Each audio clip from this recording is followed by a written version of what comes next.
तो अब से मैं तुम्हारे खुद की सेफ्टी के लिए तुम्हें हर वक्त किसी के साथ रहना हो बहुत ज़रूरी होगा। और फिर सिंघानिया ग्रुप ऑफ इंडस्ट्री की शेयर होल्डर्स मीटिंग अगले हफ्ते होने वाली है, तो उसके बारे में भी तुम्हें बहुत कुछ सिखाना है, ताकि तुम मीटिंग के दौरान सबके सामने कोई बच्चे वाली कोई हरकत ना करो। लिली तो यह सब सुनकर के बोली, मैं पहले केयरलेस थी पर नहीं हूँ अब। बीती बातों को याद नहीं करते हैं, और वैसे भी हम साथ कैसे रह सकते हैं। वह यह बात मुंह बनाते हुए बोल रही थी, तभी आरव ने कहा, क्यों नहीं कर सकते हैं। तो लिली चलते हुए बेड के पास गई और बोली, क्योंकि यहाँ तो एक ही बेड है। तो आरव लंबी सांसें लेते हुए बोला, तुम सो जाना सोफे पर या बाथ टब में या ड्रेसिंग रूम में या ज़मीन पर। लिली पूरी तरह से हैरान होते हुए इसे देख रही थी और मुस्कुराते हुए बोली, मैं नीचे सो जाऊँ। आरव इंटेंस नज़रों से देखते हुए और उसके करीब आते हुए थोड़ा सा मजाकिया मूड में बिल्कुल करीब आकर बोला, क्या बात है, तुम मेरे साथ सोना चाहती हो क्या। लिली हकलाते हुए बोली, तो वो आपके साथ मैं क्यों सोऊंगी। तभी आरव एक एक कदम उसके तरफ बढ़ाते हुए बोले जा रहा था, तो इसमें क्या प्रॉब्लम है। लिली पीछे पीछे अपना कदम बढ़ाया जा रही थी और आरव आगे आगे कदम बढ़ाते जा रहा था और हंसते जा रहा था और बोला, क्यों नहीं, हमारी इंगेजमेंट हो चुकी है। तभी लिली बोली, यह किसने कहा, हमारी इंगेजमेंट कभी हुई ही नहीं है। तभी लिली बेड से टकराकर बेड पर गिर गई। आरव जो आगे बढ़े जा रहा था तो वह भी उसके ऊपर आकर पूरी तरह से उसके चेहरे पर झुक गया और वह अब पूरी तरह से उसके चेहरे के ऊपर था। उसकी आंखों में देखने लगता है और बड़े ही साइकाइट्रिस्ट वे में बोला, मतलब तुम चाहती हो कि मैं अब सिंघानिया परिवार से हमारी इंगेजमेंट सेरेमनी की बात करूं। तभी फिर से लिली हकलाते हुए बोली, वह बात नहीं है। तभी ये बात कहकर आरव उठने की कोशिश कर ही रहा था कि आरव साइड टेबल से लगकर एक बार फिर से लिली के ऊपर गिर गया और लिली के होठों के ऊपर उसका होठ जा लगा। ऐसा अचानक होते ही लिली पूरी तरह से कांप गई। आरव भी एक पल के लिए हड़बड़ा सा गया और फ़ौरन से लिली से दूर होना चाहा, पर वह दोनों अभी बेड पर ही एक दूसरे के ऊपर पूरी तरह से गिरे हुए थे कि इतने में कबीर आ गया और वह यह सब देख कर के उसका मुंह खुला का खुला रह गया और वह छिप गया। उसके पीछे से निशांत भी आया, जो कि आरव का सारा कपड़ा लेकर आए थे। वह दोनों यह बात देख कर के मुँह अंदर के तरफ करके हंसने लगे थे। इतने में ही लिली और आरव दोनों को देख लेते हैं। तभी लिली आरव को धक्का दी और खड़ी हो गई और वह शर्मा रही थी। आरव भी थोड़ा अनकंफर्टेबल सा हो गया था। तभी कबीर कहा, सॉरी बॉस, वैसे कोई बात नहीं है, बस आप मुझे इग्नोर कर सकते हैं, प्लीज़ कंटिन्यू। और यह कह करके वह आरव का कपड़ा लेकर रख दिया। तो लिली कही, अरे यह सब क्या कर रहे हो। तो कबीर कहा कि बॉस बस मूविंग कर रहे हैं आपके कमरे में। तो लिली हकलाते हुए बोली, मूविंग। कबीर ने कहा, हाँ, क्योंकि आज से बॉस और आप दोनों इंगेज कपल बन चुके हैं। यह सुनकर के आरव ने एक लंबी सांस ली। तो कबीर ने बोला, बॉस पर दया मत करना, आप इतने दर्द बर्दाश्त करने की आदत हो गई है। आरव उन दोनों की बातें सुन रहा था। इतना कह कर के कबीर बोला, गुड बाय बॉस और गुड नाइट बोलकर वह वहाँ से चला गया। निशांत भी पीछे ही था, वह भी आरव का सामान रखा और वह चुपचाप चला गया। लिली बहुत ज़्यादा ही अनकम्फर्टेबल हो रही थी। तो आरव आगे बढ़ा और बोला, तुम्हें सिंघानिया ग्रुप ऑफ इंडस्ट्री के बारे में अच्छे से सब कुछ समझना होगा। मैं भी तुम्हें हेल्प करूंगा। अगले हफ्ते होने वाली मीटिंग में तुम्हें कोई गलती करने की नहीं दूंगा। हाँ, यह कमरा तुम्हारा है तो अपने हिसाब से ही रहो, मेरी फ़िक्र मत करो।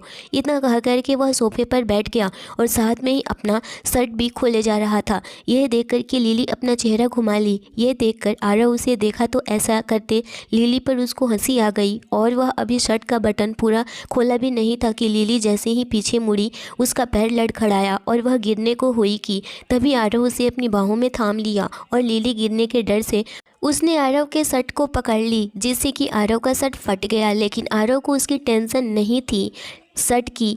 वह दोनों एक दूसरे की बाहों में कुछ देर यूं ही देखते रहे। तभी आरव लिली को ध्यान से उठाया और अपने शर्ट को पूरी तरह से खोल दिया। लिली फटी हुई शर्ट को देखकर सॉरी बोलने लगी। वह क्या है कि मैं तभी आरव बोला, कोई बात नहीं है, जाओ आराम करो। लिली कुछ नहीं बोली और सोने चली गई।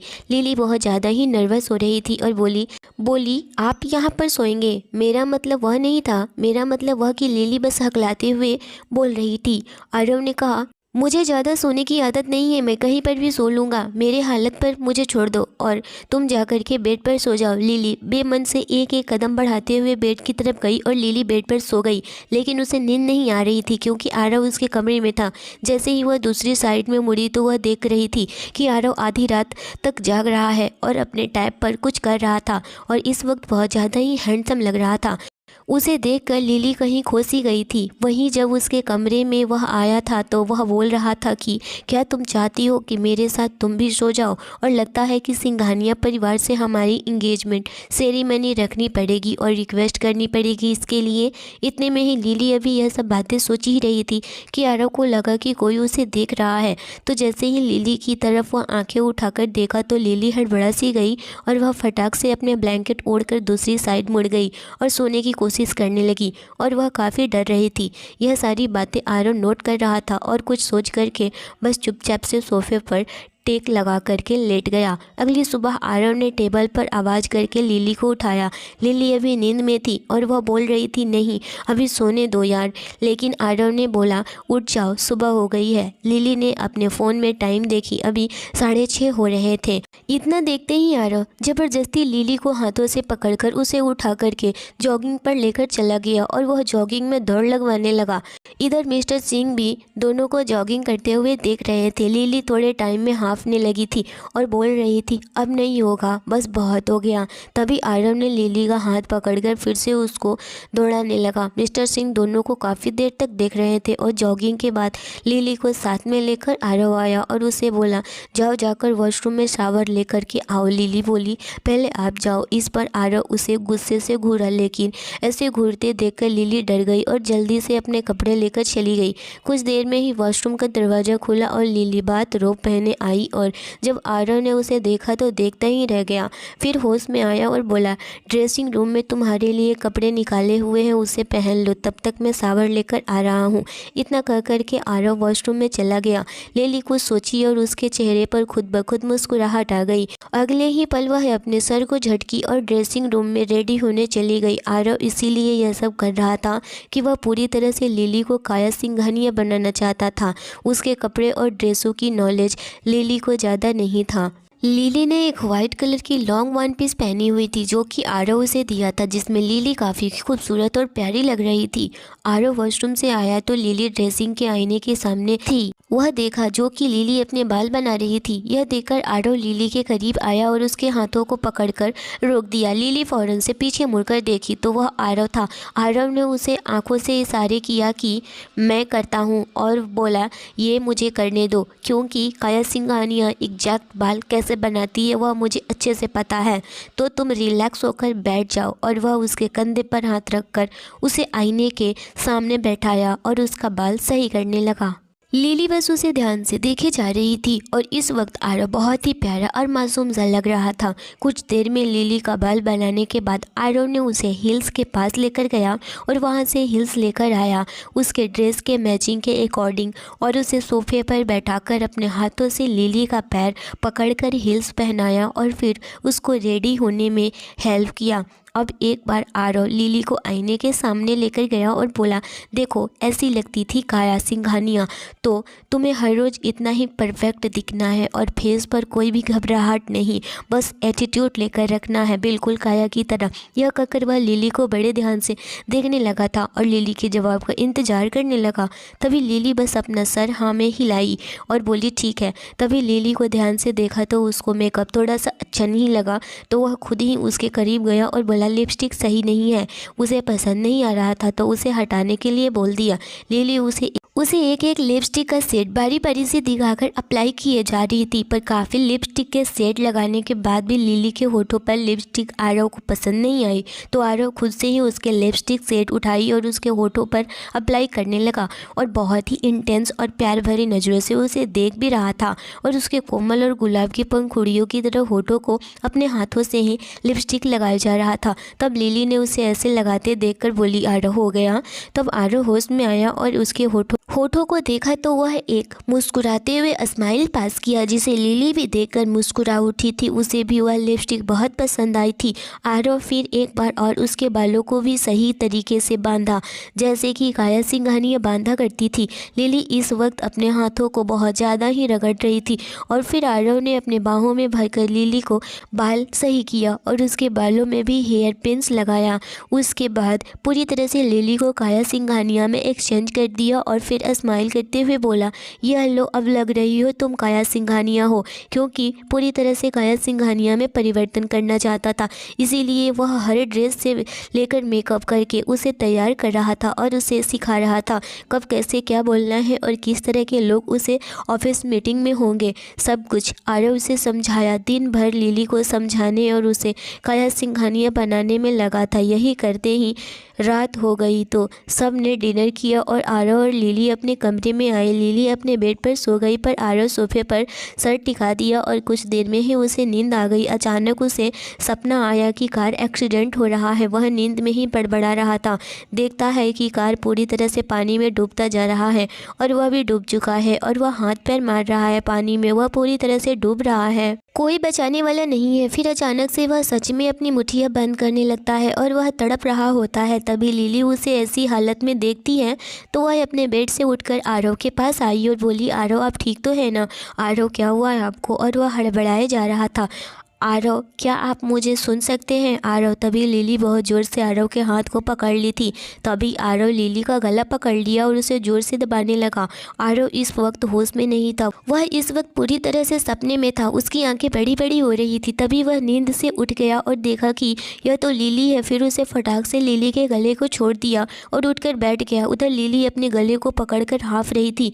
तभी आरव लिली की तरफ देखा और बोला कि आइंदा मैं सो रहा होऊंगा तो तुम मेरे पास मत आना। यह सुनकर लिली सोच में पड़ चुकी थी। आखिर आरव को अचानक हो क्या गया? जब वह कुछ नहीं बोली तो आरव कुछ देर रिलैक्स होने के बाद लिली के हाथ को अपने हाथों में लिया और बोला, प्लीज़ जब मैं सो रहा हूँ तो मेरे पास बिल्कुल मत आना। मुझे अपने सपने आते हैं और मैं डर जाता हूँ और मुझे लगता है मेरे आसपास कोई है। इसकी वजह से मैं कहीं तुम्हें नुकसान न पहुँचा दूँ और तुम मेरे लिए बहुत ही। अभी आरव इतना ही कहा था और वह बोलते हुए रुक गया। लिली उसके फेस को देखे जा रही थी। फिर आरव ने उसके हाथ को पकड़ लिया, बेड पर लेकर गया और लिली को बैठाकर, तुम आराम से सो जाओ, घबराने वाली कोई बात नहीं है, मैं बिल्कुल ठीक हूँ, तुम बस सो जाओ और जो भी किया है उसके लिए सॉरी। लिली बस उसकी बातें सुन रही थी और बेड पर जाकर चुपचाप से सो गई। अगले दिन सिंघानिया इंडस्ट्री में सभी लोग मीटिंग के लिए पहुंच चुके थे। मीटिंग हॉल पूरे लेजेंडरी बिजनेसमैन से भर चुका था। सब लोग एक दूसरे से खुसर फुसर बातें कर रहे थे। सिंघानिया ग्रुप पूरी तरह से बर्बाद हो चुका है। अगर मिस काया यहाँ होती तो उन्हें भी टारगेट करने से पीछे नहीं हटते। सिंघानिया ग्रुप ऑफ इंडस्ट्री डूबने के कगार पर है। यह सारी बातें एक दूसरे से सभी मीटिंग्स मैनेजमेंट के लोग कर रहे थे। तभी अनिल लंबी सांस लेते हुए सारी बातें सुन रहा था तो एक आदमी बोला, मिस्टर सिंघानिया इतना केयरलेस कैसे हो सकते हैं? एक इतनी बड़ी कंपनी की जिम्मेदारी एक 21 साल की लड़की के हाथ में क्या सोच कर दे सकते हैं? तभी पहला आदमी बोला, इससे क्या फ़र्क पड़ता है? वह 10 सालों से देश से बाहर है और वह अभी आई हुई है और उसके पास तो बिजनेस का कोई भी एक्सपीरियंस भी नहीं है। उस बच्ची को सिंघानिया ग्रुप ऑफ इंडस्ट्री की CEO बना देना तो अपने ही पैर पर कुल्हाड़ी मारने जैसा है। मिस्टर समीर भी वहाँ पर मौजूद था पर वह किसी और सोच में गुम था। जब वह लड़की उससे मिलने आई थी, जो कि उसके पापा ने फ़ोन पर बताया था कि जाकर उस लड़की से मिल लो, उसके भाई मेरा दोस्त है जो कि अगर तुम नहीं मिलने जाओगे तो उसे बुरा लगेगा। मिस्टर सिंह समीर को कॉल कर अपने दोस्त की बहन से मिलने के लिए बोले थे ताकि उन दोनों की शादी हो सके। समीर इसी सब को लेकर के परेशान हो रहा था। तभी एक आदमी बोला, वह आ गई तो मैं भी शांत नहीं बैठूंगा। वह आ गई तो क्या होगा? वह सिंघानिया ग्रुप ऑफ इंडस्ट्री के CEO बनने लायक है ही नहीं। तभी मीटिंग हॉल का दरवाज़ा खुलता है तो सभी लोग दरवाजे की तरफ देखने लगते हैं तो लिली उस दरवाजे से एंटर होती है और सभी बिल्कुल चुप हो गए। लिली काया सिंघानिया की तरह एटीट्यूड में चलते हुए आ रही थी। उसके पीछे आरव भी आ रहा था। लिली दरवाजे से होकर अंदर एंटर हुई और जैसे ही वह चेयर के पास जाती और बैठती उससे पहले ही एक आवाज़ आई, रुक जाइए मिस काया, आप उस कुर्सी पर बैठेंगी। एक आदमी था जो कि उस मीटिंग हॉल में काफ़ी बड़बड़ बोले जा रहा था। वह आगे बोलते हुए बोला, मैं आपको बता दूं, ऐसे ही कोई भी उस कुर्सी पर बैठ नहीं सकता है। तभी आरव पीछे से मुस्कुराते हुए बोला, अगर यह नहीं तो फिर तुम बैठोगे। ऑफ कोर्स कोई भी शख्स नहीं बैठ सकता है, लेकिन मिस्टर सिंघानिया ने खुद इन्हें सिंघानिया ग्रुप ऑफ इंडस्ट्री के शख्स घोषित किया है, इसीलिए अगर कोई इस कुर्सी पर बैठेगी तो वह होगी मिस काया सिंघानिया। तभी वह आदमी फिर से बोला, हम सब जानते हैं कि मिस्टर सिंघानिया ने काया सिंघानिया को अपॉइंट किया है, लेकिन फिलहाल यह Singhania group of industry crisis से जूझ रहा है, जो कि बहुत ही बड़ी मुसीबत है। और ऐसे हालात में मिस काया सिंघानिया, जिसके पास कोई भी बिजनेस मैनेजमेंट के एक्सपीरियंस नहीं है, वह इस क्राइसिस को, इस सिंघानिया ग्रुप ऑफ इंडस्ट्री को निकाल पाएंगी। और अगर इस कंपनी को क्राइसिस से निकाल सकती हैं तो मैं मानता हूं कि यह इस शेयर की हकदार है। लेकिन अगर मिस काया सिंघानिया सिर्फ पोजीशन पाना चाहती हैं इस कंपनी को और यहाँ बैठे शेयर्स होल्डर की मदद कर नहीं सकती, तो वह आदमी इतना बोल करके चुप हो गया। आगे बोलने की हिम्मत नहीं हो रही थी उसकी, बस वह आदमी अजीब हंसी हंसने जा रहा था। लेकिन कुछ वक्त बाद फिर बोला, आगे मुझे नहीं लगता है कि कोई भी इन्हें वहाँ बैठने की काबिल समझेगा। क्यों, सही कहा ना। और वह सभी स्टाफ की तरफ देखते हुए बोले जा रहा था। समीर सभी की बातें सुनते हुए देख रहा था कि सब लोग कैसे कैसे बातें कर रहे थे। वह आदमी अनिल का वेल विशर था, जो कि उसके कहे अनुसार यह सारी बातें बोल रहा था और वह अनिल को बता भी रहा था कि देखो मैंने कितना अच्छा किया है। तभी काया यानी कि लिली बोली, आरव। तो आरव मुस्कुराते हुए पास आया और उसका कोट उसके ऊपर से हटाया और लिली के लिए चेयर पीछे किया और लिली उस चेयर पर आकर बैठ गई। सभी लोग उसे बड़ी ही गौर से उस वक्त देख रहे होते हैं। अनिल तो उसे एक आंख नहीं देखना चाहता था। तब लिली बोलना स्टार्ट करी, क्योंकि मैं सिंघानिया परिवार में मैं आज लौट कर आई हूँ, इसीलिए मैं यहाँ पूरे हक से बैठ सकती हूँ। और क्योंकि मैं यहाँ बैठी हूँ इसका मतलब यह नहीं है कि सिंघानिया ग्रुप ऑफ इंडस्ट्री को लीड करने और क्राइसिस से ओवरकम करने में काबिल हूँ। सिंघानिया ग्रुप ऑफ इंडस्ट्री के शेयर होल्डर्स में आपको घबराने की ज़रूरत नहीं है। अभी इसी वक्त से सिंघानिया ग्रुप ऑफ इंडस्ट्री को प्रोटेक्ट करने के लिए जिम्मेदारी मेरी है अब से। और हाँ मिस्टर आरव, जो कि मेरे इस पास खड़े हैं, वह अभी आज से इस ग्रुप को ज्वाइन करेंगे। हम सब मिलकर के कड़ी मेहनत करेंगे और सिंघानिया ग्रुप ऑफ इंडस्ट्री को बुलंदियों पर पहुंचाएंगे। अनिल बैठे बैठे अजीब अजीब तरह से मुंह बना रहा था। वह काया को देखे जा रहा था, उसके अंदर गुब्बारे फूट रहे थे गुस्से से। सभी शेयर होल्डर तालियां बजाने लगे थे, लेकिन अनिल के चेहरे पर एक अजीब तरह से गुस्सा, नफरत दिखाई दे रहा था। आरव बहुत ही एटीट्यूड से उसे देखे जा रहा था। और लिली जब बाहर आई मीटिंग हॉल में से, तो आरव उसके पीछे पीछे ही था और जो कोट उसने लिली की उतारी थी वह चलते चलते बाहों में भरे लिली को पहना दिया। उसका हाथ पकड़ के उसे प्यार से लेके चले जा रहा था। दोनों के चेहरे पर बहुत ही अच्छी स्माइल थी। आगे की स्टोरी नेक्स्ट एपिसोड में आएगा। स्टोरी अच्छी लगी हो तो लाइक और सब्सक्राइब जरूर करें। Thanks for watching.